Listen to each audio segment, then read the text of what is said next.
Olá pessoal, tudo bem? Que vos fala é o professor Salomão. Pessoal, vamos aqui, portanto, dar seguimento à nossa videoaula.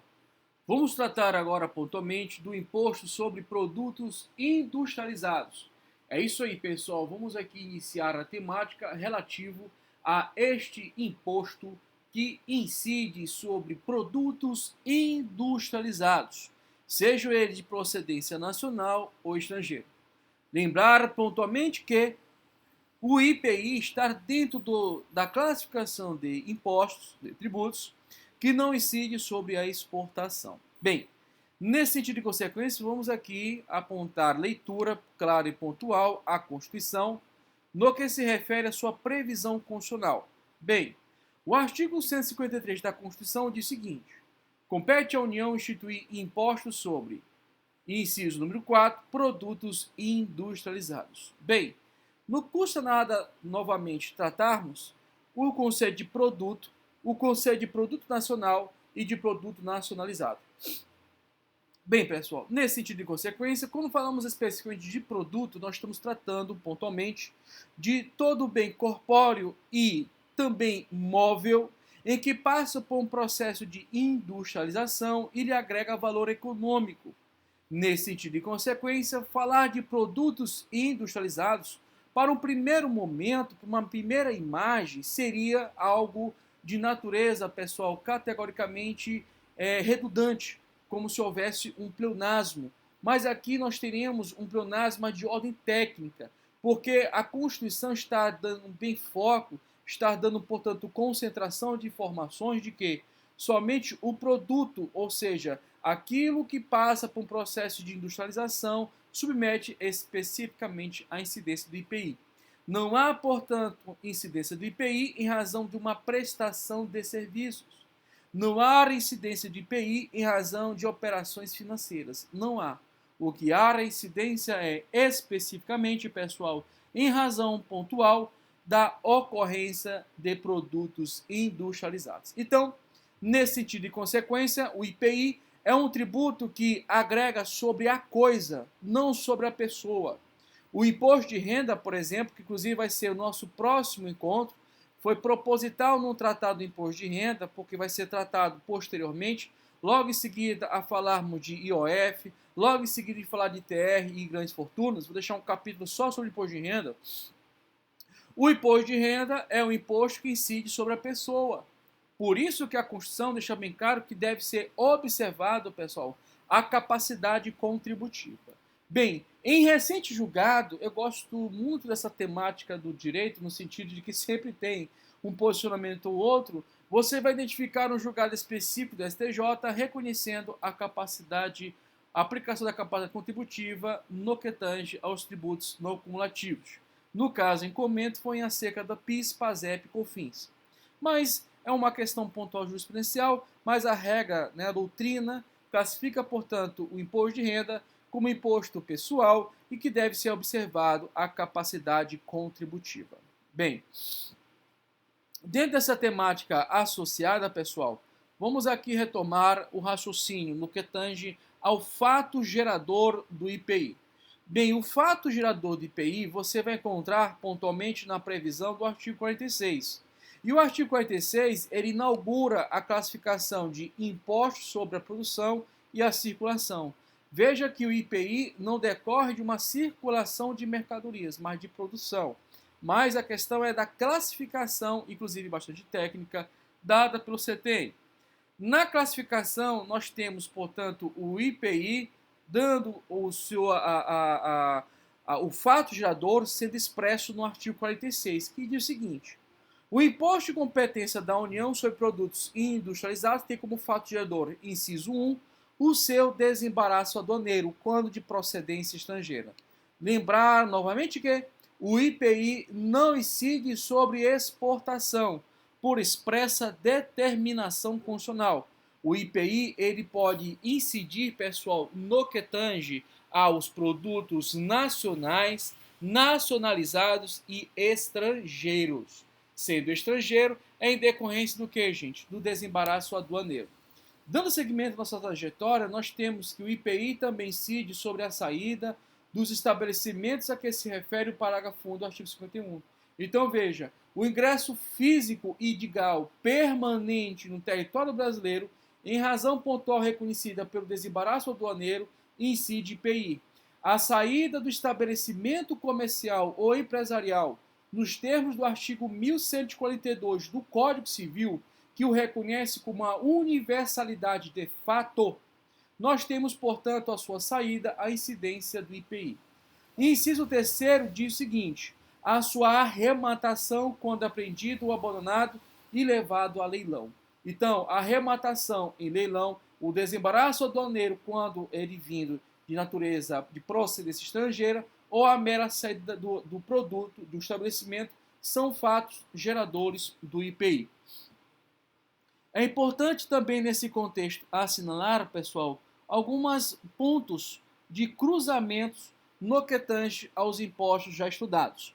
Esses pontos de cruzamento de interseção está-se relativo, pessoal, às exceções, mitigações ou atenuações no que tange pontualmente ao princípio da legalidade e ao princípio da anterioridade. No que tange à legalidade, ele está no mesmo crivo do imposto sobre importação, do imposto sobre exportação, enfim. Pode haver, pessoal, a alteração da alíquota do IPI por ato do Poder Executivo. E que seria esse ato do Poder Executivo? Nós temos decreto presidencial por parte do Presidente da República, nós temos portarias por parte de órgãos específicos, cito também o Ministério da Economia, que não mais é feito, portanto, essas disciplinas em matéria tributária pelo Ministério da Fazenda, agora atualmente ao Ministério Maior, que possui uma Secretaria de Fazenda. Então, nesse sentido e nesta razão de ser, nós temos pontualmente que o IPI, pessoal, ele responde aos mesmos crivos, às mesmas observações, represtinando, portanto, a atenção às regras que estabelece ao imposto de importação, ao IOF, ao imposto de exportação. Bem, no que tange pontualmente ao princípio da anterioridade do exercício financeiro, pessoal, seguinte, nós temos que ele não é aplicado ao IPI. Mas cuidado, a noventena é princípio que se aplica ao IPI. A noventena, pessoal, não é excepcionalidade, não há uma excepcionalidade no que tange ao IPI. Pelo contrário, a noventena se aplica ao IPI. Então, recapitulando, as exceções do princípio da legalidade, no que tange ao artigo 153, parágrafo 1º da Constituição, que nós várias vezes estudamos, aplica-se ao IPI. Está bem aqui no final, ó, inciso 4. Em consonância, o princípio da anterioridade também abraça exceções no que tange a sua aplicação ao princípio, ao IPI. Só que, no que tange a anterioridade, cuidado, turma, no que tange a anterioridade, não se aplica o princípio da anterioridade do exercício financeiro seguinte, previsto na primeira parte do parágrafo 1º do artigo 150 da Constituição. Olha o que diz. A vedação do inciso 3b, ou seja, da anterioridade ordinária, da anualidade, da anterioridade anual, do princípio da anualidade, não se aplica aos tributos previstos nos artigos 148.1, 153.1, 2, olha aqui o IPI. Então, pessoal, a anterioridade do exercício financeiro seguinte não se aplica ao IPI. E a vedação da noventena não se aplica, pessoal, olha só, o IPI não está nessa excepcionalidade. Veja que aqui está incluído o imposto de renda. Então, acerca do imposto de renda, já adiantando a matéria, ele não excepciona o princípio da anterioridade do exercício financeiro seguinte.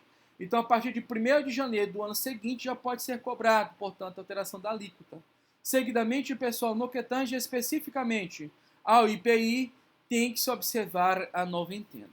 Bem, pontuais observações importantes acerca da disciplina, vou dar seguimento ao nosso estudo. Eu queria também lembrar uma questão histórica que é importante acerca do IPI, pessoal, é que o IPI, na realidade, ele é um sucessor do Imposto sobre Consumo. É isso aí. O IPI, ele, portanto, ele é um imposto que substituiu, pessoal, o imposto sobre consumos. E isso se deu pontualmente com o advento da Emenda Constitucional número 18 de 65. Então, na época, quando veio a Emenda Constitucional 18 de 65, 18 de 65, houve a sucessão, né, houve, portanto, a retirada do sistema jurídico claro do imposto sobre consumo.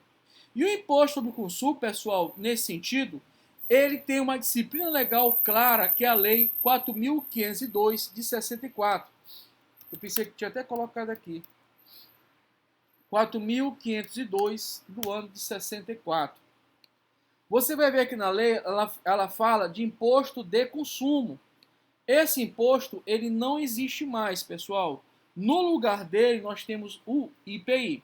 E o que permitiu, portanto, essa transmissão, essa modificação clara e translúcida, nessa substituição, essa sucessão, foi o Decreto-Lei 34 de 66, que inclusive eu deixei até no material para vocês a redação, que deixa bem claro que a partir, portanto, em razão do advento da emenda constitucional e a partir especificamente desse decreto, o que trata acerca do imposto de consumo, você tem que trazer a leitura, a óptica, evidentemente compatibilizando com a Constituição, acerca do imposto sobre produtos industrializados. Então, o imposto de consumo não existe mais no sistema jurídico, desde o advento da emenda constitucional número 1865, sendo substituído pelo IPI atualmente em vigor. Beleza? Tranquilo? Bem, ainda tratando especificamente do IPI, pessoal, nós temos que lembrar pontualmente, inclusive nós vimos isso na aula passada, que o IPI também se submete ao regime aduaneiro especial do drawback. O que é o drawback? Nós vimos pontualmente que o drawback, pessoal, é um verdadeiro estímulo às exportações. Nesse sentido, há a possibilidade de qualquer insumo vindo, portanto, pessoal, e implementado para a fabricação de um produto, haver a suspensão, a isenção ou até mesmo a restituição total ou parcial dos tributos pagos, em razão de uma importação pontual de uma mercadoria. Então, evidentemente, nós temos, dentro da temática da industrialização, nós temos equipamentos, maquinários, que muitas das vezes, pessoal, eles são montados, eles são beneficiados, né? Inclusive são equipados, né? Feito upgrades, atualizações, etc., de produtos industrializados de outros países. Então, nesse sentido pontual, o drawback, inclusive eu citei para vocês à época o regulamento aduaneiro, né? O decreto 6759 de 2009, e esse sentido pontual, no seu artigo 383, ele trata do drawback. Bem, coloquei aqui, vamos logo. Artigo 383, eu já havia trazido a informação, mas a gente repete, não tem problema. Que fala, portanto, do drawback. Então, nesse sentido, o regime de drawback, que você sabe que é o regime aduaneiro especial, é considerado incentivo à exportação e pode se aplicar as seguintes modalidades: suspensão, drawback isenção e drawback restituição. Tudo isso nós falamos pontualmente, tá bom, pessoal? Nesse sentido e nesta consequência, você vai identificar, olha aqui, ó, a suspensão da incidência do IPI, tá? Olha aqui, pessoal, isenção e a redução da alíquota zero do IPI. Beleza? Tranquilo? Bem, dando seguimento à nossa trajetória, não vamos esquecer, já olhei com vocês, a súmula 569 do STJ, que diz categoricamente que é indevida a exigência de nova certidão negativa, pessoal, 2, 3, 4 certidões negativas, mesmo já tendo feito a comprovação, em razão do desembaraço aduaneiro, pessoal. Então, é vedado, né? Já houve pontualmente a exigência da certidão, nesse sentido pontual, considerado pelo STJ e demais tribunais como indevido, como ilegal, sucessivas exigências de certidões negativas no próprio desembaraço aduaneiro. Lembrar também, pontualmente, o artigo 60 da Lei 9.069/95, que trata especificamente, pessoal, inclusive essa lei, do Plano Real. E ela fala categoricamente que toda e qualquer concessão, reconhecimento, inclusive de incentivos ou benefícios fiscais, depende, pessoal, categoricamente do pagamento de todos os tributos federais relativos e incidentes na operação. Tá? Então, isso é importante ser assinalado. Bem, nessa medida e consequência, ainda na temática do artigo 153, nós vamos ler aqui, pessoal, as principais especialidades, as principais sistemáticas que tornam o IPI um imposto de natureza própria, de natureza jurídica própria, no sentido pontual de haver regras específicas de sua aplicação. A primeira delas, pessoal, que eu vou trabalhar com vocês é a questão do IPI ser um imposto seletivo.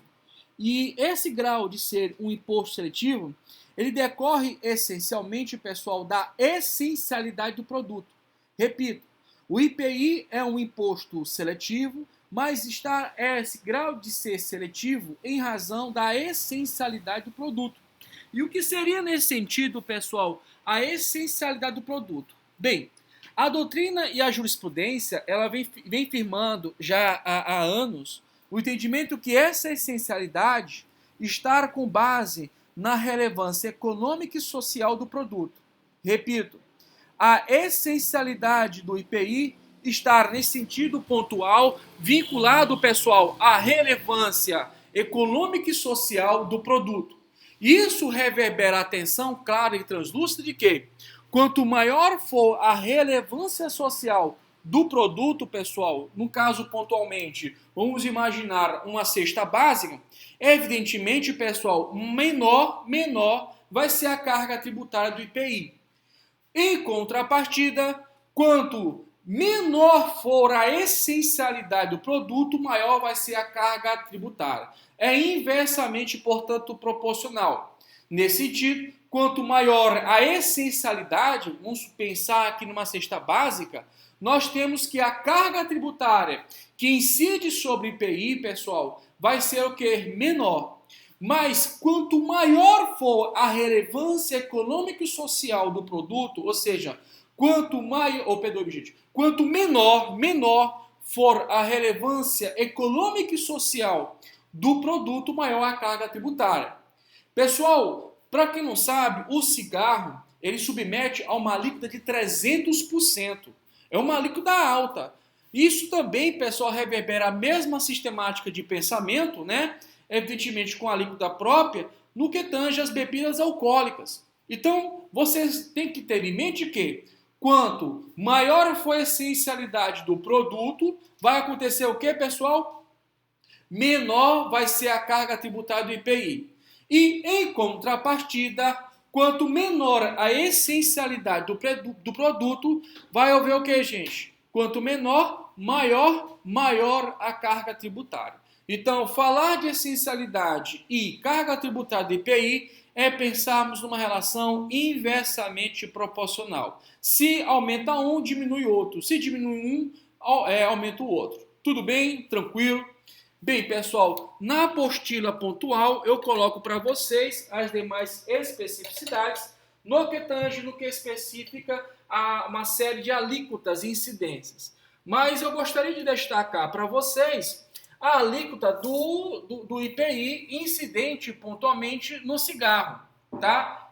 Inclusive já vi cair em prova de concursos, né? Já vi ser cobrado. Seletividade,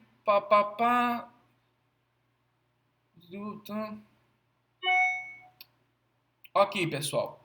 O artigo 14 da Lei 12.546 de 2011 diz o seguinte: os cigarros classificados do Código tal, da TIP, aprovado pelo decreto específico, de fabricação nacional ou importados, exceto os classificados no Ex 01, são sujeitos ao IPI a alíquota de 300%.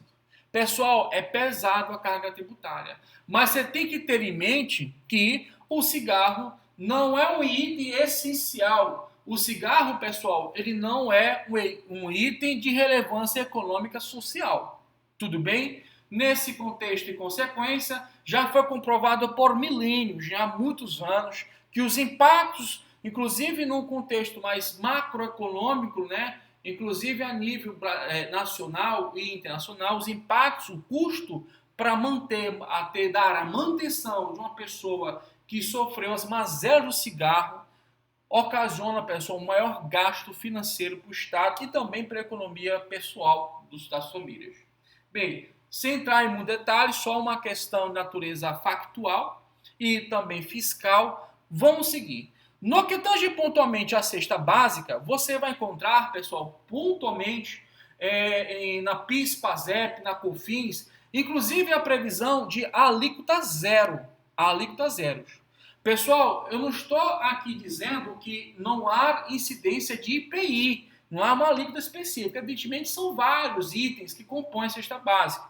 Mas estou destacando aqui para vocês que, no que tange aos produtos hortícolas e frutas, e seguidamente, pessoal, no que tange ao PIS, PASEP e a COFINS, a alíquota é zero. Justamente, pessoal, em raciocínio concomitante à questão da essencialidade da cesta básica. Bem, nesse sentido e consequência, vou dar seguimento à nossa trajetória e vou falar de um outro ponto importante da matéria, que é o critério que envolve também ao IPI, que é a não cumulatividade. Pessoal, a não cumulatividade, ela está diretamente ligada ao fato de que ser um imposto não cumulativo significa dizer que é um tributo, pessoal, que ele tem nas suas operações subsequentes a dedução de tal maneira em que vai haver a diminuição da carga tributária final. O que significa dizer? Existem sucessivas, portanto, pagamentos de tributos ao longo da cadeia produtiva de consumo e, consequentemente, a formação de crédito. E esse crédito, pessoal, ele vai ser passível de ser deduzido. De tal maneira, de amplitude, que o impacto final, inclusive o impacto econômico final de todas as operações que sofreram, portanto, a incidência do tributo, ele vai ser diminuído, vai ser mínimo. Então, quando falamos especificamente de um tributo não cumulativo, significa dizer que ele adota a sistemática da existência de crédito para ser deduzido em operação futura vindoura ou superveniente. Então, nesse sentido e consequência, trabalhando a ideia de que se não cumulativo é evitar uma carga tributária maior para ser suportada, um efeito econômico maior, isso agora, um efeito econômico maior para o destinatário final de um produto ou mercadoria, significa dizer que cumulativo gera o chamado efeito cascata do tributo. Ou seja, pessoal, falar que o tributo ou imposto é cumulativo significa dizer pontualmente de forma clara e translúcida que não há a sistemática de formação de crédito. Seguidamente, pessoal, em cada operação é uma lógica da economia. Aquele que, portanto, submete a carga tributária, ele vai que, gente, ele vai jogar essa conta, ele vai jogar esse ônus também no produto ou na mercadoria posta em comercialização. Então, no cumulativo, significa dizer que existe em cada operação, existe a sistemática de créditos. Créditos que podem ser deduzidos em operações futuras, vindouras ou supervenientes. Portanto, pessoal, coíbe o efeito cascata. Agora, um lance interessante. Tanto o IPI quanto o ICMS, eles são, por força constitucional, não cumulativos. Pessoal, o que significa dizer isso na prática? Significa dizer isso na prática que, em sendo o IPI e sendo o ICMS não cumulativo, significa dizer que o efeito dado ao consumidor final, aos demais indivíduos, dentro da escala, portanto, da cadeia produtiva de consumo, ou seja, sai do industrial, vai para uma distribuidora, da distribuidora vai para uma varejista, a varejista vai para o consumidor, enfim, dentro desse fluxo econômico, o efeito econômico, o peso do preço final, ele é menor. Pelo menos é assim na teoria. Então veja, o efeito final que se espera é que o preço da mercadoria do produto seja menor. Agora, evidentemente, uma questão econômica contábil, evidentemente, se não fosse cumulativo, em razão do efeito cascata que isso propicia, é indiscutível, pessoal, que quando chegarmos no final, portanto, da toda essa cadeia, o preço final estaria exorbitante. Teria um efeito, portanto, pessoal, colossal. Só para você ter uma ideia associada a isso, não somente o IPI, mas também o ICMS, pessoal, ele também é um tributo que a Constituição determina que seja no cumulativo.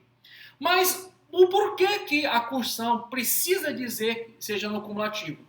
Pessoal, naturalmente, os chamados tributos barra impostos, porque o IPI e o ICMS são impostos, os tributos barra impostos que têm a incidência indireta, eles não incidem sobre a pessoa como imposto de renda. E a solução que a Constituição estabelece para o imposto de renda, pessoal, é a capacidade contributiva. Ou melhor, para alguns, capacidade econômica. Veja pontualmente que quanto maior a capacidade econômica, capacidade contributiva por parte do contribuinte, evidentemente a lógica é sofrer mais carga tributária.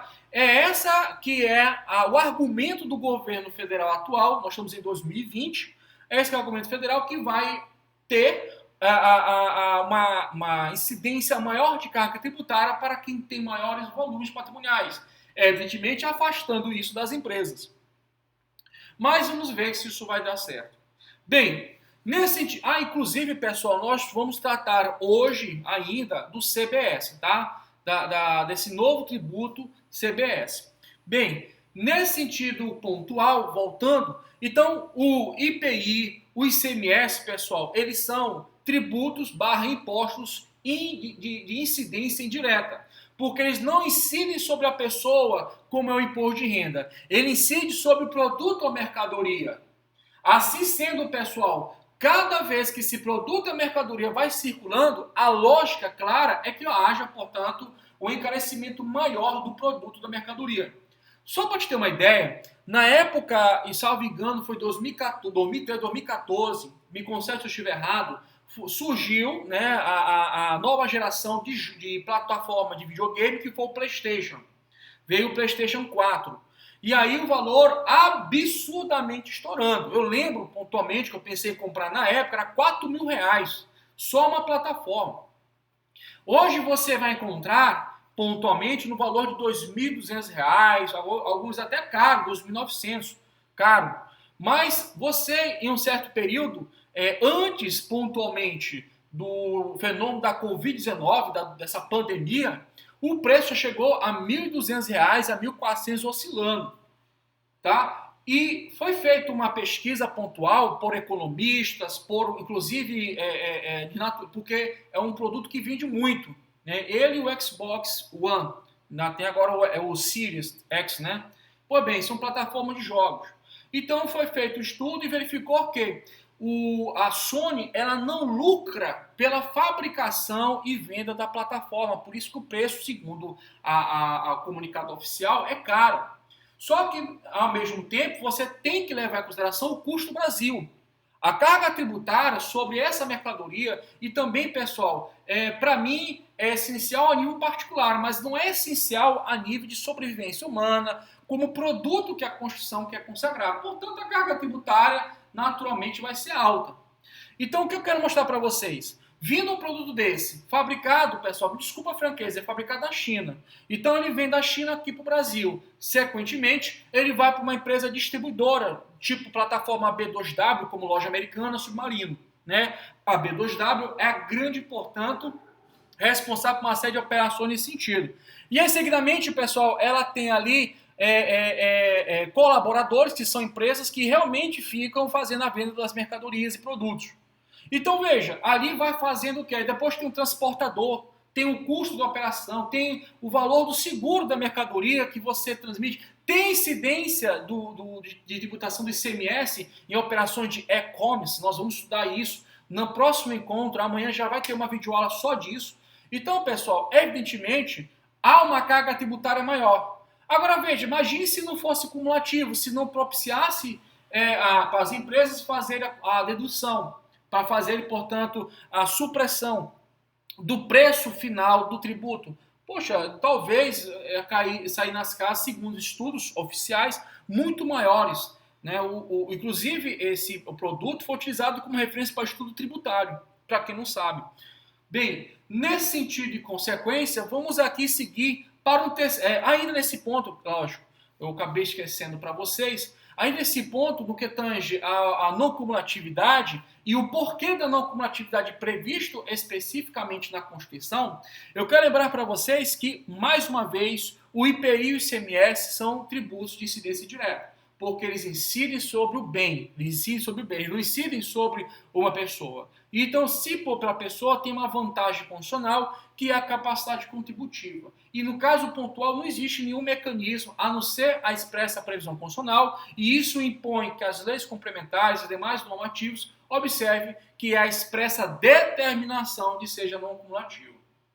Bem, no próximo bloco, pessoal, eu vou tratar com vocês especificamente da restituição desse tributo pago indevidamente. E aí eu vou falar com vocês a temática que envolve o contribuinte de fato e o contribuinte de direito. E aí você vai entender um pouco mais dessa óptica. Bem, pessoal, muito obrigado pela atenção de todos vocês. Eu verdadeiramente me sinto agraciado por esse momento de dividir esse conhecimento. Espero verdadeiramente ainda mais que ele tenha sido, pessoal, bem aproveitado para vocês. Nesse sentido e consequência, eu peço que compartilhe as videoaulas, deixe o seu like e não esqueçam que Deus realiza sonhos. Eu te desejo, portanto, bom dia, boa tarde, boa noite. Até a próxima, se Deus quiser. Muito obrigado.